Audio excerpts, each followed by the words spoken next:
बिस्मिल्लाहिर्रहमानिर्रहीम, अस्सलाम वालेकुम। This is me Saeeda Khizran Zahra और आज का हमारा टॉपिक है द सेल। चैप्टर नंबर 4 है, फर्स्ट ईयर की बुक है और इसके अंदर जो है चैप्टर को गो थ्रू भी हमने कर लिया था और थोड़ा बहुत इसके बारे में पढ़ भी लिया था। लेकिन आज जो इसमें से टॉपिक एक रह गया था जो फर्दर डिटेल मांग रहा था हमसे, वो था जी सेल वॉल और सेल मेम्ब्रेन। उसके बारे में आज हम डिस्कस करेंगे। सेल वॉल और सेल मेम्ब्रेन के बारे में सबसे पहले तो दोनों का डिफरेंस आपको मालूम होना चाहिए। Either it is present in animal cell और प्लांट सेल। और साथ में इसके अलावा आपकी बुक के अंदर जो है फर्स्ट ईयर की बुक के अंदर, वो उसके अंदर क्या कुछ आप लोगों ने ऐड करना है। इसके अलावा मज़ीद ऐसी चीज़ें क्या हैं जिसे आप ऐड करके अपने टॉपिक को मज़ीद इन्हेंस कर सकते हैं। बहुत सी चीज़ें इस टॉपिक के अंदर आप नई सीखने को आपको मिलेंगी और बहुत सी ऐसी हैं जो आप पहले से ही जानते हैं क्योंकि आप लोगों ने ये ऑलरेडी 9th क्लास में पढ़ा हुआ है। और उसके अलावा चैप्टर नंबर 4 का जो टॉपिक है वो ऑलरेडी अपलोड कर दिया गया यूट्यूब पे। अगर आपने वो चैप्टर को इसे गो थ्रू नहीं किया तो काइंडली पहले उस वीडियो को देखें। उसके बाद आपको जो है ये सारे वीडियो के अंदर जितने भी पॉइंट्स हैं वो अच्छे से क्लियर हो जाएंगे। तो coming back to the topic जो कि था हमारा प्लाज्मा मेम्ब्रेन और सेल वॉल। सबसे पहले तो हमें प्लाज्मा मेम्ब्रेन और सेल वॉल दोनों में डिफरेंस मालूम होना चाहिए कि जो प्लाज्मा मेम्ब्रेन है ये कहाँ पे मौजूद होती है और सेल वॉल कहाँ पे मौजूद होती है। अभी तक बहुत से ऐसे बच्चे हैं जो अभी तक जैसे माइटोसिस और मियोसिस के प्रोसेस के दौरान या ट्रांसक्रिप्शन या ट्रांसलेशन के टॉपिक के दौरान दोनों चीज़ों को आपस में मिक्सअप कर देते हैं। बिल्कुल इसी तरह प्लाज्मा मेम्ब्रेन और सेल मेम्ब्रेन सेल वॉल को भी बच्चे मिक्स कर देते हैं। तो इन दोनों का सबसे बड़ी जो डिफरेंस देखा जाता है तो cell wall basically an extra protective layer in plant cells. ठीक है, ये आप इसको डिस्टिंग्विश करने के लिए इसको जहन में रख सकते हैं। उसके बाद जो अगली चीज़, बच्चे हमेशा एक चीज़ बड़े इससे अट्रैक्ट भी होते हैं और उनका इस बारे में क्वेश्चन भी होता है कि ma'am how you can attempt this question. So about this question, ये आपको एज अ लॉन्ग क्वेश्चन आ सकता है प्लाज्मा मेम्ब्रेन, जिसमें फ्लूइड म्यूजिक मॉडल जो है ये बहुत इंपॉर्टेंट टॉपिक है। ये एज अ लॉन्ग क्वेश्चन आपके पास आ सकता है। तो डिपेंड करता है वो long question as a 4 marks आएगा या 5 मार्क्स का आएगा, लेकिन इसको आप प्रिपेयर करेंगे एज अ लॉन्ग क्वेश्चन और यही वजह इसकी एक अलग से वीडियो बनाने की भी है। तो प्लाज्मा मेम्ब्रेन को अटेम्प्ट किस तरह करना है जी। सबसे पहले you have to describe its definition and then definitely its जो नेक्स्ट इससे हेडिंग होगी वो होगी स्ट्रक्चर की। ठीक है जी, प्लाज्मा मेम्ब्रेन की डेफिनेशन और definition as usual you have to write it within the centre of the page and within inverted commas. उसके बाद आप लोग इसको अब करेंगे इसकी स्ट्रक्चर की डेफिनेशन लिखेंगे, डेफिनेशन नहीं स्ट्रक्चर लिखेंगे कि इसका स्ट्रक्चर जो है वो किन किन चीज़ों से मिलके बना होता है और वो केमिकल उसकी फॉर्मेशन क्या है और इसका जो है फिज़िकल ये किस तरह से हम सेल में जब इसे देखते हैं तो ये किस तरह से दिखता है। ठीक है जी। उसके बाद जो है हमारे पास इसका पॉइंट आ जाता है फ्लूइड म्यूजिक मॉडल का, जो कि आपने ज़्यादा एम्फेसिस अपना जो है इस मॉडल पे रखना है और इसको जितने अच्छे से आप डिस्क्राइब कर सकते हैं वो करना है। अब हम अगर टॉपिक की तरफ आएँ तो हम इसे किस तरह से, इसमें क्या क्या चीज़ें आ जाती हैं। तो सबसे पहले तो हमने बताना है, जिस तरह मैंने केमिकल नेचर बात की थी, तो केमिकल नेचर के अंदर आप इसका बता सकते हैं कि ये ग्लोबुलर प्रोटीन से मिलकर बना होता है। हमने पहले प्रोटीन की टाइप्स भी पढ़ ली हैं और अगर नहीं पढ़ी तो आप लोग वीडियो में जाके देख सकते हैं, आपको इसके हवाले से भी एक वीडियो मिल जाएगी जो प्रोटीन की टाइप से बनी हुई है।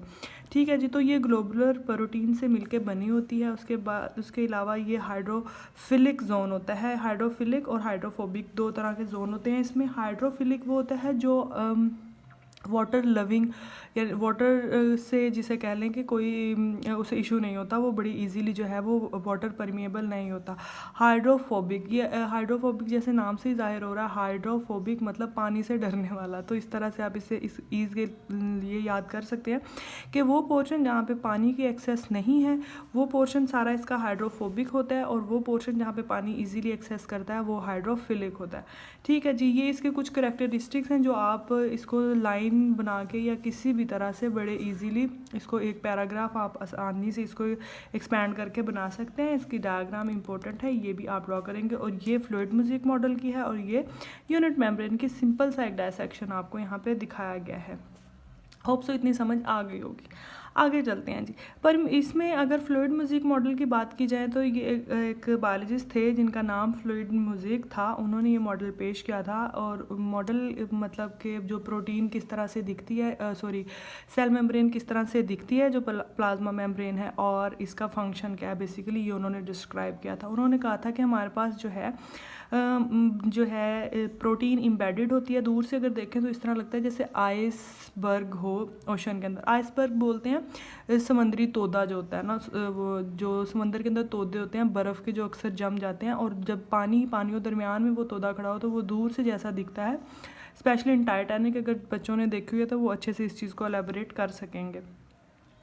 तो इसमें प्रोटीन बिल्कुल इसी तरह दूर से नज़र आ रही होती है जिस तरह जो है हमारे पास दूर अगर आप देखें तो जिस तरह आपको आइसबर्ग नज़र आता है। ठीक है जी, ये ज़्यादा इसका इम्पोर्टेंट एक पॉइंट है जो कि आप हाईलाइट करके इसको लिख सकते हैं।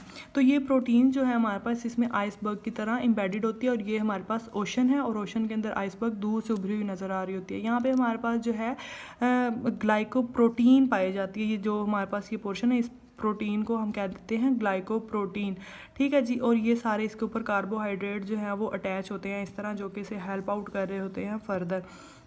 उसके अलावा हमारे पास प्रोटीन के साथ साथ फॉस्फोलिपिड्स जो होते हैं उनकी तय हमारे पास इनसाइड भी होती है, आउटसाइड भी होती है।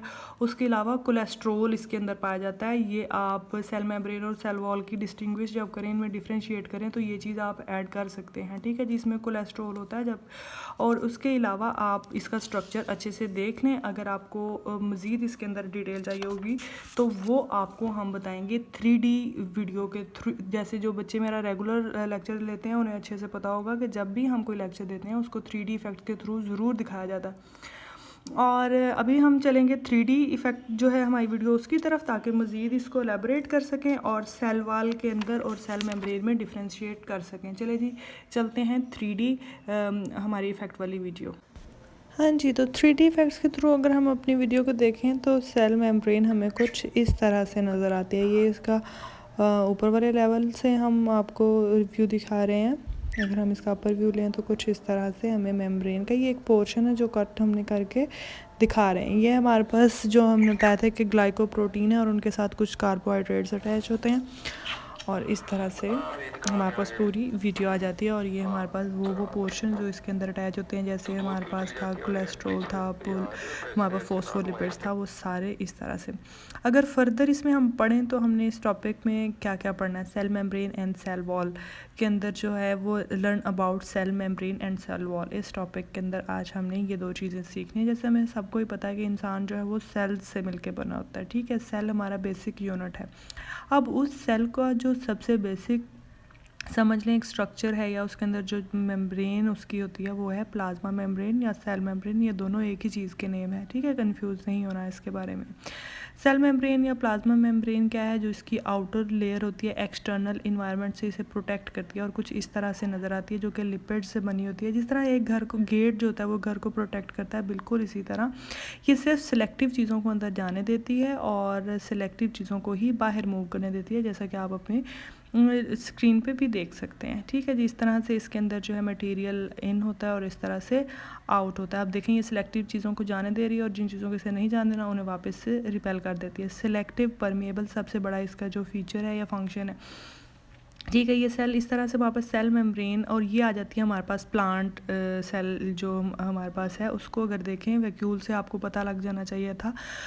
अच्छा जी, सेल वॉल जो है हमारे पास पाई जाती है प्लांट सेल के अंदर। ठीक है, ये एक एक्स्ट्रा प्रोटेक्टिव लेयर होती है जो कि प्लांट सेल को कवर करती है। प्लांट सेल के अंदर वही फंक्शन करती है जो प्लाज्मा मेम्ब्रेन एनिमल सेल में करती है। और ये किससे बनी होती है, सेलुलोज से। इसका इंटरनल फंक्शन क्या होता है, ये स्ट्रक्चर को मेंटेन करके रखती है। ठीक है जी, फंक्शन क्या है, ये स्ट्रक्चर को मेंटेन करती है। कौन, सेल वॉल। सेल वॉल किस तरह से, सेल वॉल है हमारे पास, सेल मेम्ब्रेन है, ये एक एक्स्ट्रा थी हमारे पास, जबकि सेल में जो हमारे एनिमल सेल थे उनमें सेल वॉल मौजूद नहीं थी। Movement of substance in cell किस तरह से होता है उसको आप फ्लो चार्ट के थ्रू भी इस तरह से बता देते हैं। ओस्मोसिस और डिफ्यूजन दो बहुत ही इम्पोर्टेंट ईजी 3 टॉपिक हैं। सबसे पहले हम बात करेंगे डिफ्यूजन की। जैसे हमें पता है हायर कंसंट्रेशन से लोअर कंसंट्रेशन की तरफ, बिल्कुल ऐसे जैसे आप घर के किसी एक कोने में परफ्यूम जो है वो करते हैं और वो पूरे घर में स्प्रेड आउट हो जाता है। और इसके अंदर आप इस तरह से देखें कि कौन कौन से एलिमेंट के लिए ये परमिएबल होती है और कौन से एलिमेंट के लिए परमिएबल नहीं होती। ऑस्मोसिस का देखेंगे। ऑस्मोसिस आगे फर्दर 2 तरह के, ये ऑस्मोसिस के नीचे जिस तरह से आप देख सकते हैं इंपॉर्टेंट पॉइंट है, और ऑस्मोसिस की डेफिनेशन आप इसको राइट डाउन कर सकते हैं। Osmosis is special type of diffusion that allowed the movement of water, ठीक है जी, from lower concentration to the higher concentration. इसको अब हम मज़ीद एक्सपेरिमेंटली आपको जो है वो बताएंगे कि किस तरह से इसमें हम लोग क्या ले रहे हैं कि हमने कुछ खजूरें ली, ठीक है, उनको पानी के अंदर डिपन किया। अब क्या होगा कि जो खजूरों के अंदर मौजूद सेल्स हैं वो पानी को, ज़ाहिर है उनमें पानी की कंसंट्रेशन कम है और पानी बाहर ज़्यादा है, तो इन्वायरमेंट में पानी ज़्यादा है, तो इस वजह से वो पानी को क्या करेंगे, एब्जॉर्ब करेंगे। जैसे ही वो पानी को एब्जॉर्ब करेंगे, पानी को एब्जॉर्ब करने के बाद उनका जो लेवल है वो मतलब उनका वॉल्यूम बढ़ जाएगा और पानी जो है वो कम हो जाएगा। अब देखें पानी सेलुलर लेवल तक जो है ये इसकी डिफ्यूजन हो रही होती है। किस तरह से, ये देखें कि जो सेल के बीच में वैक्यूल मौजूद होता है ना, वो वैक्यूल पानी को अपनी तरफ अट्रैक्ट कर रहा होता है और वो सारा पानी जो है वो स्टोर होता है वैक्यूल में। वैक्यूल का साइज़ इंक्रीज़ होता है। जैसे ही वैक्यूल का साइज़ इंक्रीज़ होता है, वही इंक्रीज़ इन साइज़ जो होता है बेसिकली हमें उन खजूरों का भी बड़ा नज़र आएगा, या थोड़ा बहुत वो जिस तरह फूल जाती हैं इस तरह से हो जाती हैं, ठीक है जी। A solution in which a medium surrounded cell more water concentration than cell is called hypotonic solution. आपने इसे अच्छे से याद करना है। एक हम हाइपोटोनिक पढ़ेंगे, एक हाइपरटोनिक पढ़ेंगे, ठीक है जी। तो अब जो नेक्स्ट हमारे पास था, हम क्या करेंगे, उस प्रोसेस के अंदर हम साल्ट ऐड कर देंगे पानी में, उसकी कंसंट्रेशन क्या करने के लिए, पानी की कंसंट्रेशन कम करने के लिए, ठीक है जी। मीडियम में पानी की कंसंट्रेशन कम करने के लिए हमने उसमें साल्ट ऐड किया। उसके अंदर जो है ये लेस वाटर कंसंट्रेशन वाले, जब उसमें देखें, आप देख रहे होंगे उन खजूरों में से पानी जो है वो उसकी तरफ जा रहा है, जो कंटेनर में पानी है उसके, इससे क्या होगा, खजूरों का साइज़ छोटा हो जाएगा क्योंकि उसमें जितना पानी था वो निकल के बाकी पानी में शामिल हो गया, क्योंकि बाहर कंसंट्रेशन नमक ज़्यादा था ना पानी में, तो उस वजह से कंसंट्रेशन क्या हो जाएगी, इसकी कम हो जाएगी। अब वैक्यूल जो अपना सारा पानी निकाल के बाहर इन्वायरमेंट में दे देगा, ठीक है, और इसका जो वैक्यूल छोटा हो जाएगा, और यही वैक्यूल का साइज़ जो छोटा होगा तो वो पूरे के पूरे जो श्रिंक हो जाएगा पूरी खजूरी, तो इसी को हम क्या कह देते हैं, प्लाज्मोलाइसिस, ठीक है जी। ये प्लाज्मोलाइसिस बहुत इंपॉर्टेंट टॉपिक है, अगर आपकी बुक में नहीं है तो आप इसको एज ए इंपॉर्टेंट टॉपिक या ये दोनों लाइनें जो हैं वो ऐड कर सकते हैं, हाइपोटोनिक भी और प्लाज्मोलाइसिस भी, ठीक हो गया जी। इसके अलावा आप इनकी डेफिनेशन नोट कर लें कि किस तरह से हाइपोटोनिक सॉल्यूशन क्या होता है और जो है वो हमारे पास प्लाज्मोलाइसिस किस तरह से हुआ था। होप सो आप लोगों को समझ आ गई होगी। अब हम देखते हैं कि इसमें इंपॉर्टेंट पॉइंट्स कौन कौन से हैं, या हम इसको रीकैप करें अगर जो हमने अभी तक पढ़ा है। तो इसमें हमारे पास सेल मेम्ब्रेन की जो आउटर मोस्ट लेयर पड़ी थी, उसके अलावा हमने सिलेक्टिव पढ़ा कि ये सिलेक्टिव मेम्ब्रेन होती है, जो आज का हमने टॉपिक पढ़ा। उसके अलावा ये आउटसाइड द सेल मेम्ब्रेन होती है, मेड ऑफ सेलुलोज होती है। अगर हम सेल वॉल की बात करें, ऊपर हमने बात की थी सेल मेम्ब्रेन की। उसके अलावा ये substance across cell wall take place by diffusion and osmosis, यानी जो इसमें मूवमेंट हो रही है वो किन 2 प्रोसेसेस के थ्रू हो रही है। उसके अलावा आपने यहाँ पे डिफ्यूजन और ऑस्मोसिस की डेफिनेशन हमने पढ़ी, और मज़ीद फर्दर जो डिटेल हैं आप जो है वीडियो को पॉज करके ये सारी राइट डाउन कर सकते हैं। इससे आपका टॉपिक जो है बहुत ज़्यादा इन्हेंस होगा, आपको इंशाल्लाह बहुत सा नॉलेज भी न्यू मिलेगा, और बल्कि आप लोगों का टॉपिक जो है वो बहुत ज़्यादा आप उसे अच्छे से एक्सप्लेन करने की कैपेबिलिटी रख सकेंगे, ठीक हो गया जी। अभी तो जो हम लोगों ने अब तक इस वीडियो में पढ़ा वो सारा हमने रिपीट कर लिया हुआ है, और अभी जो आपके सामने ये आ रहे हैं कि एनी सोल्यूशन विच इज, इसमें से जो कुछ समझ नहीं आता या कोई ऐसा पॉइंट रह जाता है जो मैंने मिस कर दिया, आप वो मुझसे जो है वो कमेंट सेक्शन में पूछ सकते हैं। Hope you like this video, thank you very much.